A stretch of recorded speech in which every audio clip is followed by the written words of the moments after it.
일주일 동안 평안하셨습니까? 거룩한 날 여러분에게 위에 하나님의 신령한 은혜와 축복이 가득하기를 주님 이름으로 축원합니다. 여러분들이 앞에 전면에 보시는 프랭카드와 같이 다음 주부터 우리 손윤호 목사님, 시조자 전 편집국장이었던 목사님을 모시고 7 무엇입니까? 대죄 8 자복이라고 하는 아주 특별한 말씀의 은혜를 나누겠습니다. 8 지복, 자복이 아닌 지복이네. 8 지복입니다. 여러분들 특별한 말씀의 준비가 되어 있습니다.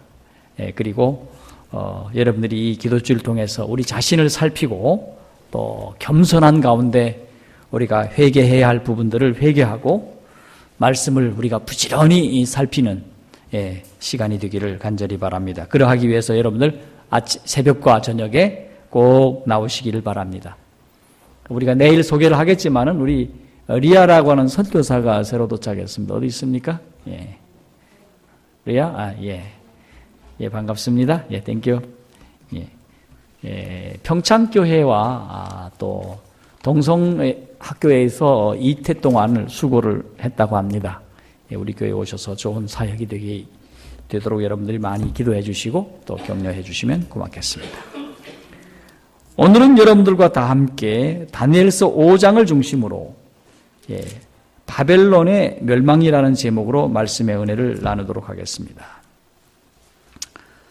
자, 우리 다 함께 다니엘서 5장 1절에서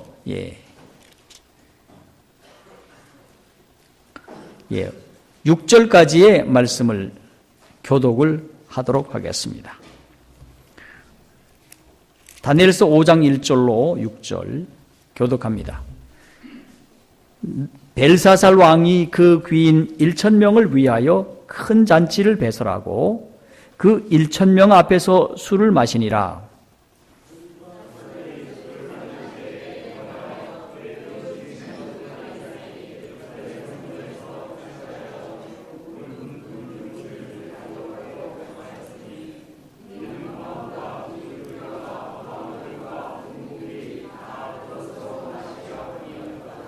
이에 예루살렘 하나님의 전 성소 중에서 취하여 온 금 기명을 가져오매 왕이 그 귀인들과 왕후들과 빈궁들로 더불어 그것으로 마시고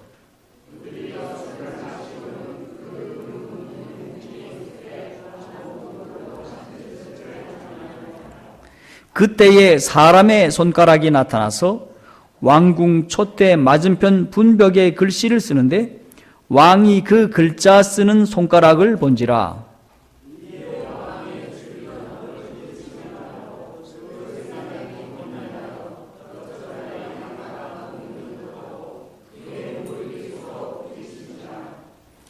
예, 30절의 말씀을 보겠습니다. 시작. 그날에 갈대 왕 벨사살이 죽임을 당하였고 메대 사람 다리오가 나라를 얻었는데 때에 다리오는 62세였더라. 오늘 우리는 바벨론의 멸망을 보면서 우리 1장부터 4장까지의 내용을 한 번쯤 복습을 해보도록 하겠습니다. 여러분, 다니엘서 1장 1절에 보면 예루살렘이 바벨론에 의해서 에워싸였다라고 말씀을 하는데 이 에워싸게 된 이유는 우리 신명기 28장에 나타난 하나님의 말씀을 순종하지 않았기 때문이었다고 말씀을 하고 있습니다.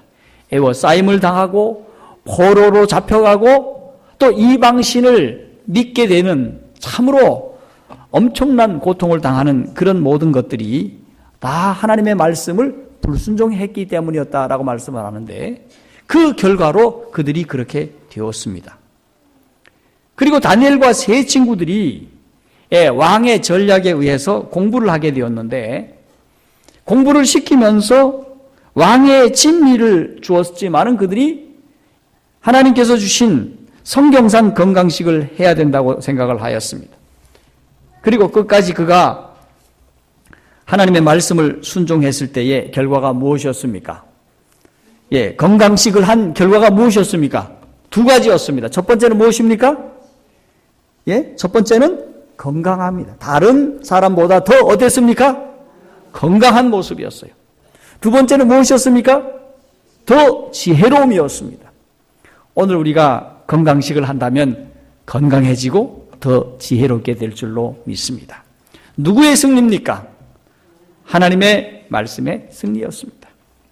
2장에서는 하나님께서 세상 역사를 주관하시고 맨 마지막에 가서는 돌의 나라 예수 그리스도가 다스릴 나라를 왕에게 알려주었지만은 왕이 처음에는 잘 받아들였으나 나중에 가서는 3장의 이야기를 보면 이 말씀을 거절하고 금신상을 만들어서 절하지 않는 사람들은 풀무불에 넣는 참으로 천인공노할 그러한 벌을 내렸지만은 세 친구는 7배나 뜨거운 불 가운데서도 살았고 그 불 가운데 하나님의 아들 같은 예수 그리스도께서 함께 하심을 보면서 이 느부갓네살 왕은 하나님을 찬양하고 이 세 친구를 바벨론 도에서 높였다라고 말씀을 하고 있습니다. 그러나 4장에 와서는 느부갓네살은 여전히 교만하여서 이 바벨론 나라는 자신의 능력으로 건설하였다고 교만심을 품고 하나님 앞에 교만하다가 7년 동안 짐승처럼 들에서 살다가 때가 되어서 하늘을 우러러 보았을 때 총명이 다시 돌아오게 되고 그가 회개하고 하나님을 찬양하는 삶을 살다가 인생을 마감하게 되는 것입니다. 자, 여기까지가 1장부터 4장까지의 이야기입니다. 그러면 이 때가 언제쯤 될까? 바로 이 5장 사건은 BC 539년쯤이라고 이야기를 합니다. 다니엘이 86살쯤 되는 해라고 했습니다. 벨사살이 36의 나이였다고 했습니다. 여러분, 여러분의 자녀 가운데 36쯤 되는 자녀가 있습니까? 누굽니까? 조경재 집사님 아들이 36입니까? 철이 좀 들었습니까? 분별합니까? 뭐가 옳고 뭐가 그런 거 분별하십니까? 합니까? 김정은이가 지금 몇 살이에요? 북한 김정은이가? 29입니까? 우리 아들하고 같네. 36쯤 되는 이 청년 왕이 할아버지 이 느부갓네살 왕으로부터 사실상 많은 것들을 듣고 보고 배웠습니다. 그럼에도 불구하고 이 벨사살 왕이 지금 못하고 있는 것입니까? 하나님의 말씀을 그가 들었고 하나님의 말씀을 보았고 하나님이 살아 계셔서 이 나라를 인도하신다는 사실도 다 그가 보게 되었지만은 하나님을 반역하다가 졸지에 멸망하는 몰락하는 모습을 보게 되었습니다. 여러분, 구원을 받고 번영할 뻔한 나라가 하나님을 버렸기에 그 나라도 버림을 받았습니다. 자, 그러면 바벨론의 멸망을 살펴보면 성경은 아주 간결하게 5장 1절에서 이렇게 얘기를 하고 있습니다. 벨사살 왕이 그 귀인 1,000명을 위하여 큰 잔치를 배설하고 그 1,000명 앞에서 술을 마시니라. 자, 어떤 잔치를 베풀었습니까? 큰 잔치입니까? 적은 잔치입니까? 큰 잔치를 베풀었어요. 그리고 그들에게 아주 좋은 술을 내왔겠지요. 그런데 이 바벨론의 문화를 연구한 학자들의 말에 의하면 바벨론은 잔치와 환락이 바벨론 문화의 일부였다고 했습니다. 그리고 바벨론의 철학이 뭐냐? 아주 바벨론의 철학이 재미있어요. 좋거든 하여라. 맛이 있거든 먹어라. 즐거움을 주거든 즐겨라. 요즘 그 젊은이들의 모습과 같지 않습니까? 그렇지 않습니까? 요즘 세대 사람들하고 같습니까? 똑같습니까? 다릅니까? 똑같이요, 그렇죠? 예. 그러니까 좋은 것은 자기들이 하고 싶은 건 다 하는 겁니다. 그럴 뿐만 아니라 바벨론의 특징은 도덕적인 표준이 없어요. 뭐가 없다고요? 표준이 없어. 여러분, 표준이 없으면 살기 좋을까요? 자유로울까요? 매우 자유롭지 않습니까? 여러분, 이쯤 되니 바벨론인들은 육체의 욕망에 따라서 살았습니다. 하고 싶은 대로, 먹고 싶은 대로, 그렇게 살았던 것입니다. 그런데 느부갓네살은 그가 죽기 전에 하나님의 말씀을 받아들인 과는 아주 태조적인 그런 문화였던 것입니다. 자, 고고학자들이 바벨론 왕궁을 발견을 했는데요. 약 한 2500년 전에 지난번에 우리 권정혜 목사님이 보여주셨듯이 그 아름다운 타일로 아주 덮여있는 모습들이 지금도 있는데 그 멋진 방에 아름다운 촛불을 켜놓고 오케스트라 음악이 아름답게 흐르는 가운데서 그 맛있는 음식과 정말 취하고 싶은 그런 술과 멋진 남녀들을 앉히고 놓고 이제 술잔을 주면서 또 주거니 받거니 하면서 그들이 그날 잔치를 벌이고 있었습니다.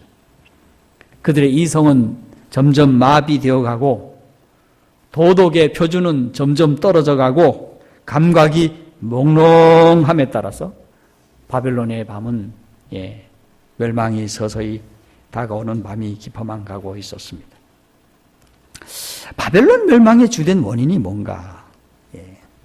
황홀경과 쾌락에 도취되었기 때문이라고 말씀을 하고 있습니다.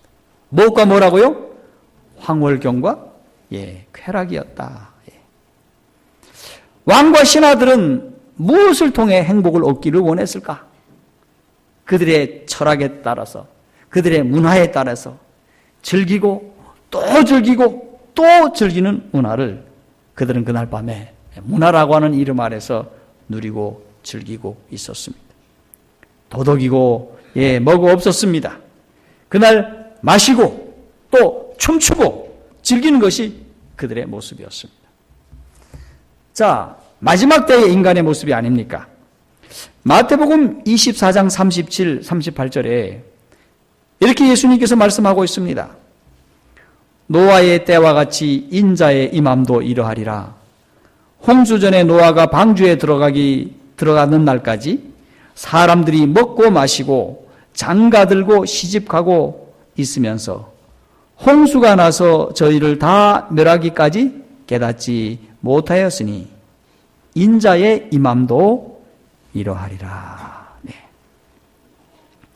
자, 여기 보니 그들이 어떠했다고 말씀하고 있습니까? 방주에 들어가기까지 사람들이 먹고 마시고 장가들고 시집갔다. 아니, 결혼하는 게 뭐가 잘못입니까? 결혼하는 게 뭐가 잘못입니까? 제가 신학을 공부를 해보니 어쩌면 아마도 장가를 한두 번 드는 것 같지 않아요. 아주 여러 차례 아마 들고 시집가고 그런 일들을 하고 있지 않는가, 그런 모습입니다. 그런데 그것이 그들의 주 삶이었어요. 그래서 홍수가 나서 저들을 멸하기까지 어땠습니까? 알지 못했다. 그래서 누가복음 21장 34절에서 46절에 보면 이렇게 예수님이 경고하고 있습니다. 너희는 스스로 조심하라.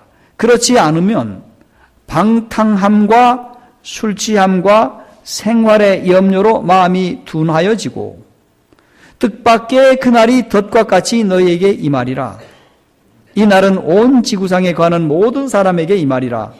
이러므로 너희는 장차 올 이 모든 일을 능히 피하고 인자 앞에 서도록 항상 기도하며 깨어 있으라 하시니라. 자, 예수님이 다시 오실 그날에 주의해야 할 세 가지 죄를 예수님이 지적하고 있는데, 첫 번째는 그것은 방탕함입니다. 두 번째는 무엇입니까? 술 취함입니다. 세 번째는 무엇입니까? 생활의 무엇입니까? 염려입니다. 오늘 마지막 시대에 하나님의 자녀들의 세 가지 죄가 있는데 바로 무엇이라? 방탕하며, 두 번째 술 취하며, 세 번째 무엇입니까? 생활의 염려입니다.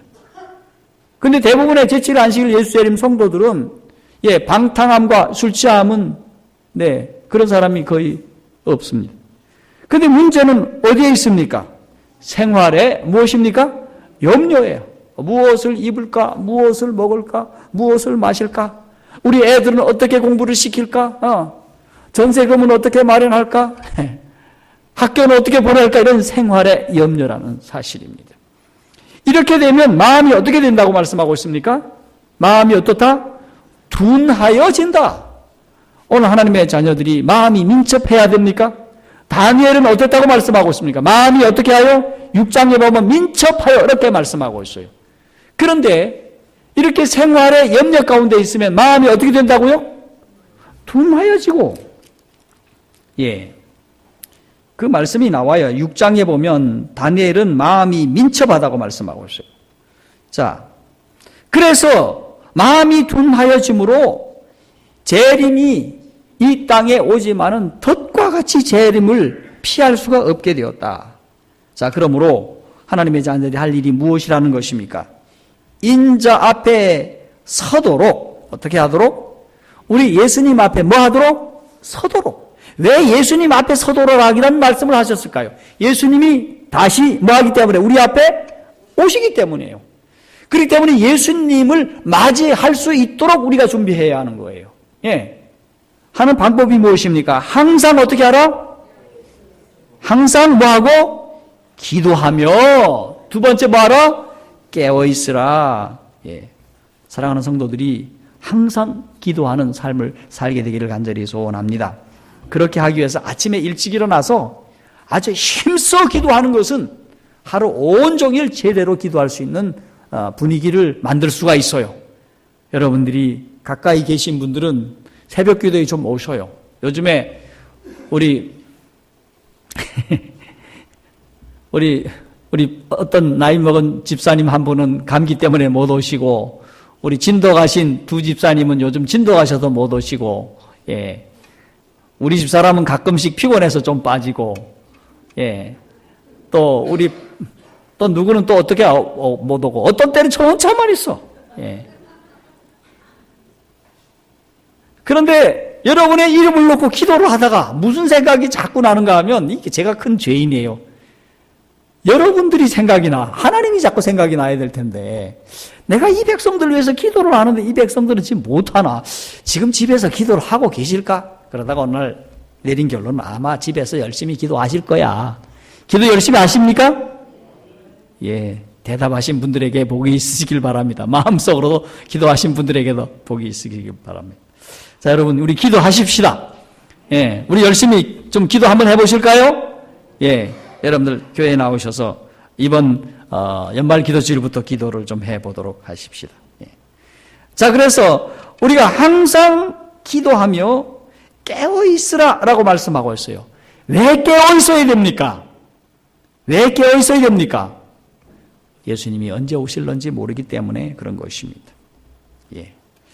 자, 그러면 우리 주님이 우리가 행복하기를 원하십니까? 그런데 우리가 먹고 싶은, 제가 강릉에서 교회를 다닐 때 어떤 분이 그런 얘기를 해요. 하나님이 왜 오징어를 못 먹게 하셨을까? 참으로 맛있는데. 나이 잡순 그 할아버지 한 분은 왜 술을 못 먹게 하셨을까? 참 마시면 좋은데. 왜 우리 하나님이 우리들이 좋아하는 걸 왜 못 먹게 했을까? 여러분, 바벨론의 행복과는 거짓 행복이라 이야기를 하고 있습니다. 육체적 쾌락을 통한 행복은 우리의 양심을 마비시키고 사람을 타락의 길로 빠져들게 하고 건강을 해치고 중독증을 가져오게 하고 의존증을 만들게 해서 사람의 진정한 자유를 빼앗아 버리게 되는 것입니다. 여러분, 술이요, 사람을 어떻게 만듭니까? 처음에는 사람이 뭘 먹어요? 술을 먹고, 그 다음에 술이 뭘 먹어요? 술을 먹고, 그 다음에 술이 누구를 먹어요? 나중에는 사람을 먹어버려. 여러분, 그렇게 됨으로 계속해서 술에 중독이 되고 의존하게 되어서 우리의 인성이 파괴되는 것입니다. 우리의 품성이 망가지는 것입니다. 그래서 술로부터 자유하려고 할 때에 얼마나 힘듭니까? 담배도 마찬가지인 것입니다. 자, 바벨론의 멸망의 이유를 보도록 하십시다. 첫 번째는 하나님께서 심판하신 것입니다. 9절의 말씀을 보면 5장 9절입니다. 그러므로 벨사살 왕이 크게 번민하여 그 낯빛이 변하였고 그 귀인들도 놀라는지라. 자, 여기 그 말씀을 보니 무슨 말씀이 나옵니까? 그들이 크게 번민하고 낯빛이 변하고 귀인들도 다 놀랐다. 또 위에 말씀을 보니까 무릎이 녹는 듯하고 넓적다리 마디가 녹는 듯하고 무릎이 서로 어땠더라? 부딪혔다라고 얘기를 했습니다. 혹시 이런 거 당해보셨습니까, 여러분? 이렇게는 안 당해보셨죠, 그렇죠? 당해보셨습니까? 안 당해보셨습니까? 안 당해보셨죠? 그 동주한 합회, 예전에 합회장 하시던 엄기웅 목사님이 사변 때 전쟁을 하러 나가셨는데 인민군들이 탁 포위돼가지고 총을 갖다 딱 대니까 오줌이 줄줄줄 나오더라는 겁니다. 그리고 다리가 그냥 이게 마주치는데 굉장히 힘들었다는 겁니다. 저도 그와 비슷한 걸 해봤는데 다리가 막 이렇게 막 이렇게 후들후들 하는 거예요. 필리핀에서 당해봤는데 지금 벨사살 왕은 지금 뭘 받고 있습니까? 지금 뭘 받고 있어요? 자, 재앙을 지금 받고 있는 것입니다. 52절의 말씀을 봅시다. 죄송합니다. 아까 우리가 찾아야 할 성경이에요. 예레미야 51장 9절의 말씀을 한번 들어가 보도록 하십시다. 예레미야 51장 9절.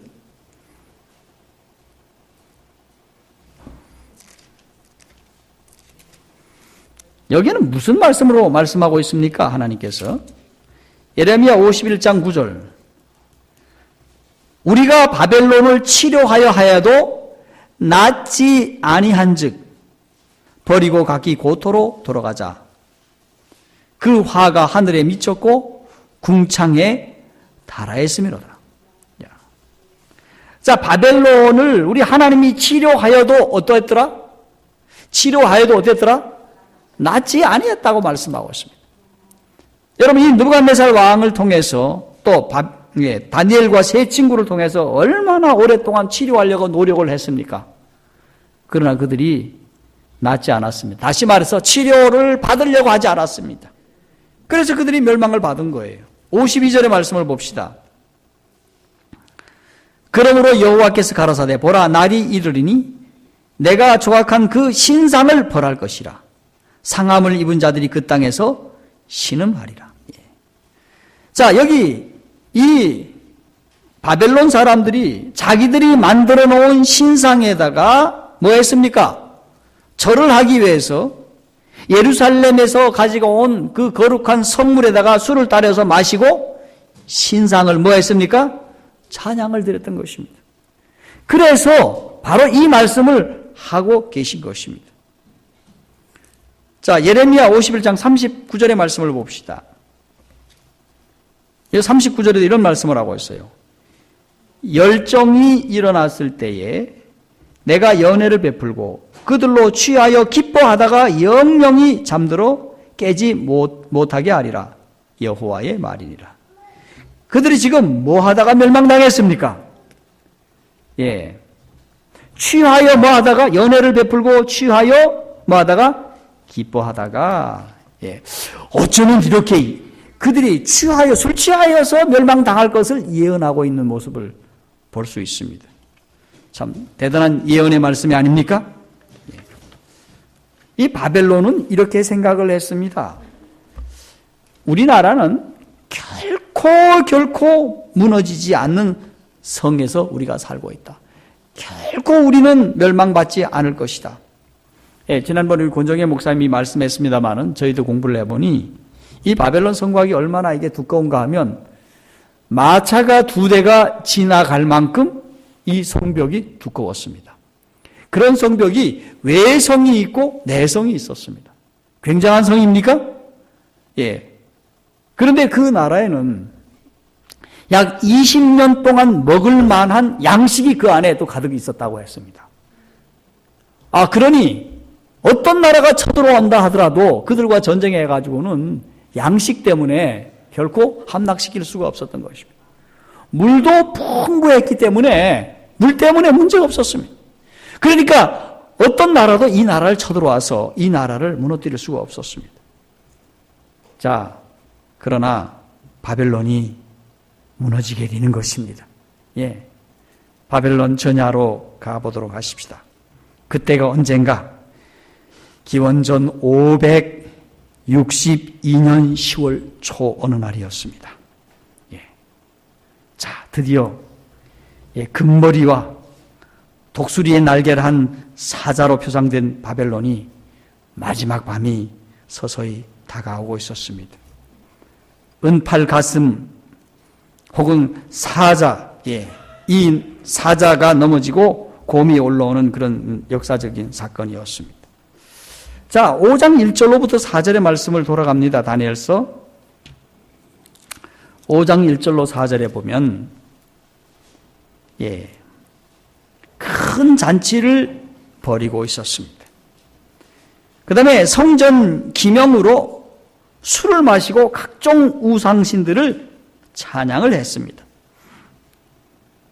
벨사살이 그 성 안에 있었고 그 다음에 5장 30절에 보니까 벨사살 왕이 죽임을 당했습니다. 5장 28절의 말씀을 보니 메데와 파사가 나라를 얻었다고 말씀을 하고 메데의 다리오가 왕국을 차지했다, 그렇게 말씀을 하고 있습니다. 오늘 이 이야기에 대해서는 여러분이 너무도 잘 알기에 또 지난 시간에 전도회를 통해서 말씀을 들었기에 제가 다른 말씀을 하지 않고 중요한 몇 가지만을 말씀드리도록 하겠습니다. 이 바벨론의 멸망과 역사적인 근거를 보면 과연 이 바벨론의 멸망이 성경에 있는 것처럼 멸망되었는가 하는 것입니다. 네. 과연 실제적이고 역사적인 사건이었는가? 네. 히랍의 역사가 크세노폰이라고 하는 사람은 이렇게 쓰고 있습니다. 바벨론에 어떤 잔치가 있었는데 이 잔치가 진행되는 동안 바벨론이 온통 마셨고 밤새도록 흥청거렸다는 기록을 남겼다. 예. 그리고 고레스는 이 환락의 잔치가 바벨론에서 흥청거린다는 정보를 입수하여 밤에 틈을 타 공격을 했다. 그렇게 크세노폰의 기록이 되어 있습니다. 네. 자, 그러고 보니까 역사가의 말대로, 성경의 말씀대로 역사가도 어떻게 하고 있습니까? 성경을 지지하고 있습니까? 성경을 지지하고 있는 모습입니다. 또 역사의 아버지 헤로도토스는 또 어떻게 기록을 하고 있는가? 페르시아 전쟁이라고 하는 책에서 이렇게 기록을 하고 있습니다. 바벨론 사람들은 그들의 성벽들 밖에 진을 치고서 그가 오기를 기다렸다. 도시로부터 멀지 않는 장소에서 한바탕 싸움을 벌였으나 바벨론 사람들은 페르시아 왕에게 패하여 자기들의 방어시설을 철수시켰다. 그들은 바벨론 성 안에 들어박혀서 그의 포위를 대수롭지 않게 여겼다. 이는 그들이 고레스가 한 나라씩 정복해 오는 것을 보았을 때 그가 그 정복을 결코 멈추지 않고 마침내 자신들의 차례가 올 것을 확신했기 때문에 이 공격에 대비한 준비로 여러 해를 위해 양식을 비축해 두었다. 성벽 안에 들어 앉은 이들은 이 봉쇄를 비웃었는데 이는 그들이 약 20년 동안의 필수품들을 스스로 갖추어 놓았기 때문이다. 고레스는 바벨론 성 안에서 어떤 축제가 벌어지고 바벨론에서 어떤 축제가 벌어지고 있어 온 바벨론 사람들이 밤새껏 마시고 흥청거린다는 사실을 들었다. 예. 자, 이런 이야기를 하고 있습니다. 자, 이렇게 539년에 주연을 베풀고 술자리를 하고 있었을 때에, 자, 하나님께 신성 모독을 그들이 일으키고 있었습니다. 그런데 이 말씀과 함께 우리 부조와 이 선지자 왕에서는 이 5장 사건과 요한계시록 18장의 사건을 함께 다루고 있는 모습을 보는데, 요한계시록 18장의 현대 바벨론을 타락한 교회로 예언하고 있다고 하는 사실입니다. 우리 다 함께 요한계시록 18장 7절로 8절의 말씀을 보도록 하겠습니다. 계시록 18장 7절과 8절이 되겠습니다.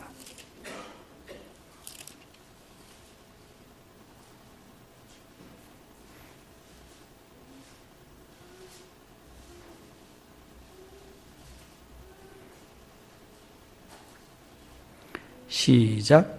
그가 어떻게 자기를 영화롭게 하였으며 사치하였는지 그만큼 고난과 애통으로 갚아주라. 그가 마음에 말하기를 나는 여왕으로 앉은 자요 과부가 아니라 결단코 애통을 당하지 아니하리라 하니, 그러므로 하루 동안에 그 재앙들이 이르리니 곧 사망과 액동과 흉년이라. 그가 또한 불에 살라지리니 그를 심판하신 주 하나님은 강하신 자이심이라. 자, 10절까지 보겠습니다. 시작. 그와 함께 음행하고 사치하던 땅의 왕들이 그 불붙는 연기를 보고 위하여 울고 가슴을 치고 그 고난을 무서워하여 멀리 서서 가로되 화이도다 화이도다 큰 성 견고한 성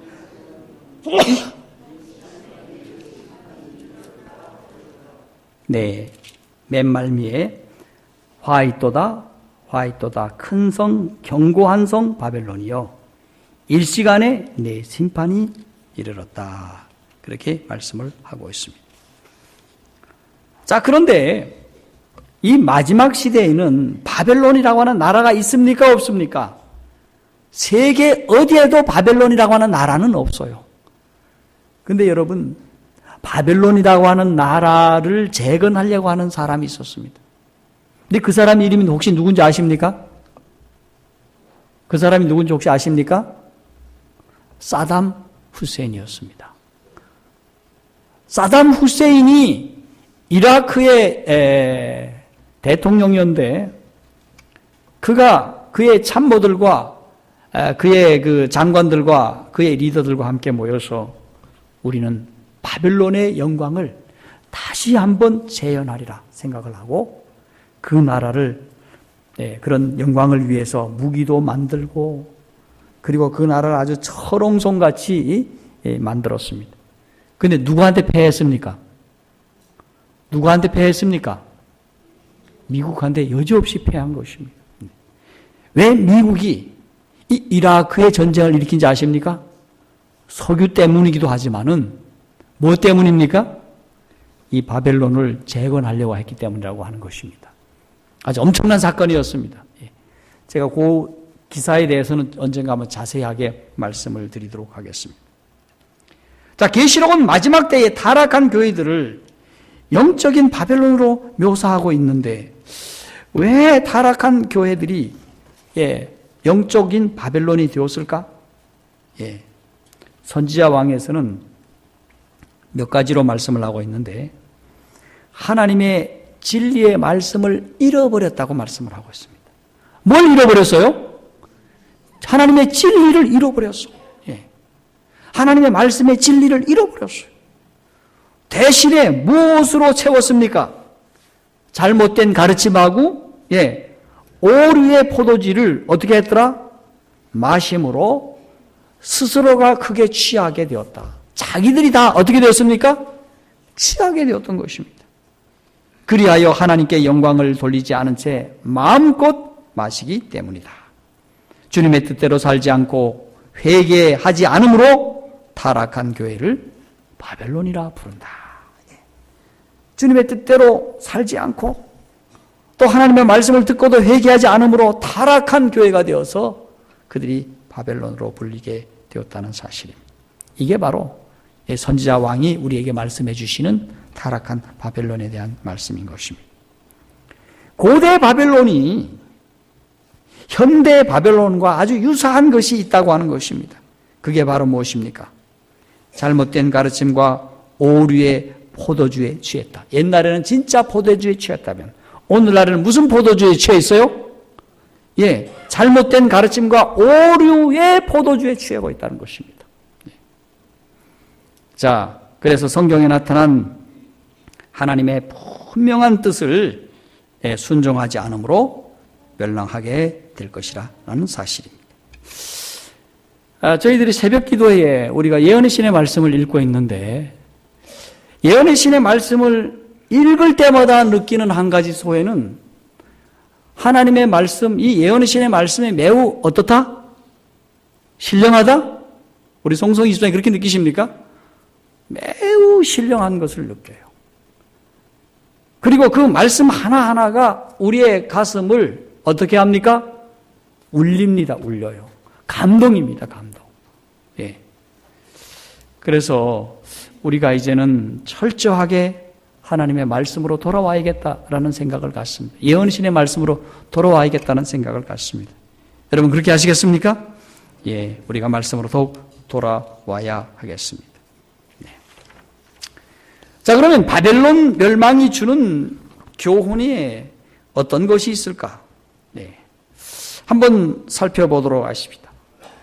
영원히 멸망할 것 같지 않은 철통 같은 바벨론이 왜 그토록 허무하게 망해야 하는가?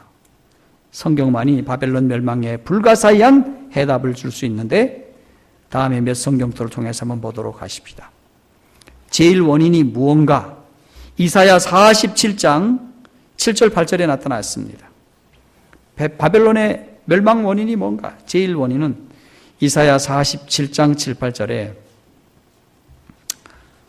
그 종말도 생각지 아니하였도다. 그가 사치하고 평안히 지나며 마음에 이르기를 나뿐이라 나 외에는 다른 이가 없도다. 다시 말해서 나 혼자밖에 없다. 내가 최고다라는 것입니다. 이 말은 무엇입니까? 교만이라는 것입니다. 교만 때문에 바벨론이 멸망되었다. 47장 10절 말씀을 보도록 하십시다.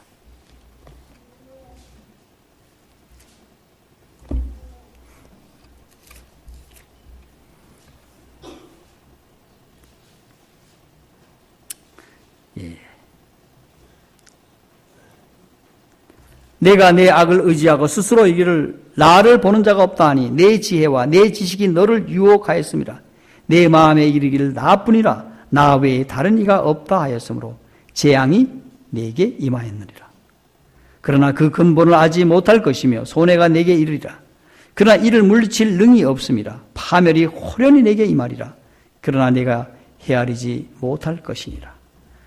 자, 오늘 나뿐이라고 얘기를 합니다. 나 외에 다른 이가 없다라고 얘기를 합니다. 누가 계셔요? 하나님이 계시는데 내가 최고라는 것입니다. 바벨론 사람의 마음속에 무엇이 있었습니까? 교만이 가득 찬 것입니다. 예레미야 50장 31절의 말씀을 보겠습니다. 여러분 예레미야 50장 30절에 뭐라고 말씀하고 있습니까?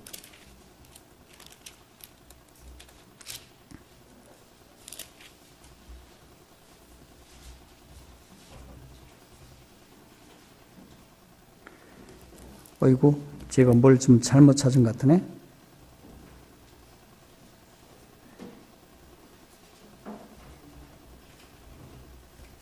네, 뭐 여기 또 거기 말고도 다른 말씀이 있어요.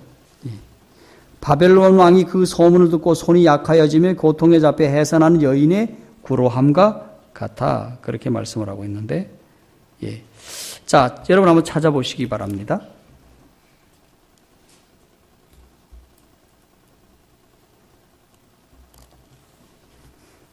어찌 이렇게 성경절을 못 찾았을까? 만군의 여호와가 말하노라. 교만하여 보라, 내가 너를 대적하나니 내 날 곧 너를 벌할 때에 이르렀음이라. 교만한 자가 걸려 넘어지겠고 그를 일으킬 자가 없을 것이며 내가 그 성읍에 불을 놓으리니 그 사면에 있는 것이 다 살라지리라 하는 말씀인데, 어디 나타나 있습니까?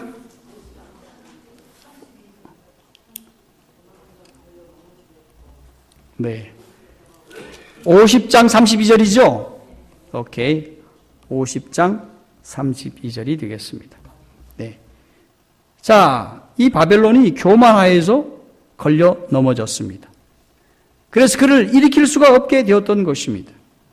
자, 이 모습이 누구의 모습입니까? 이사야 14장에 바로 마귀의 모습이 아닙니까? 이사야 14장과 에스겔서 28장에 나타난 마귀의 모습을 보는 것입니다. 자, 시간이 많이 가서 성경절을 못 찾겠고 우리 잠언서 16장 18절의 말씀을 보겠습니다.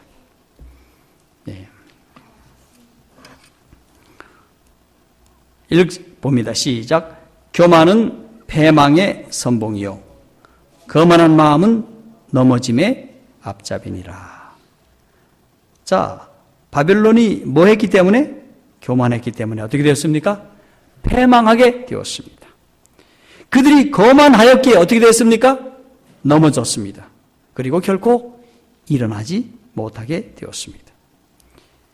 그래서 베드로 사도는 베드로전서 5장 5절에 이렇게 말씀하고 있습니다. 베드로전서 5장 5절.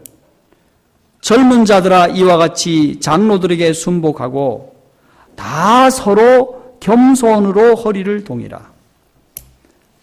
하나님이 교만한 자를 대적하시되 겸손한 자에게는 은혜를 주시니라.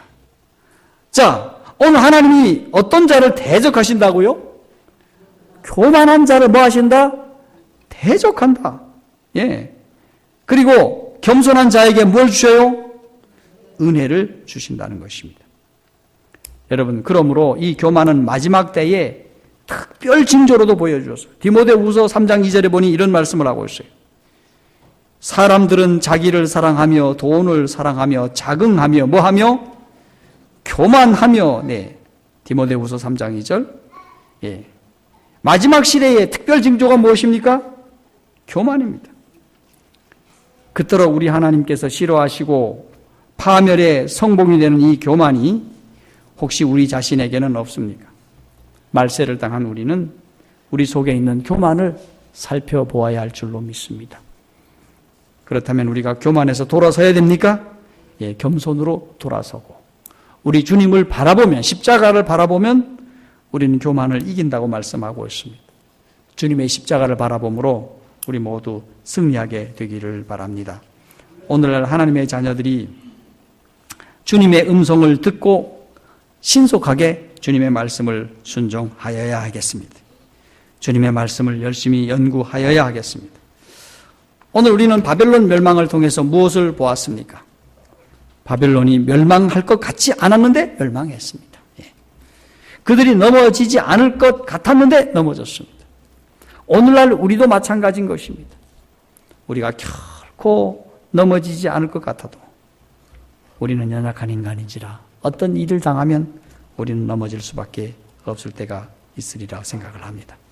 여러분, 우리 모두 바벨론의 멸망을 통하여 하나님의 거룩하신 지혜를 얻게 되기를 바라면서 이 저녁 말씀을 마치겠습니다.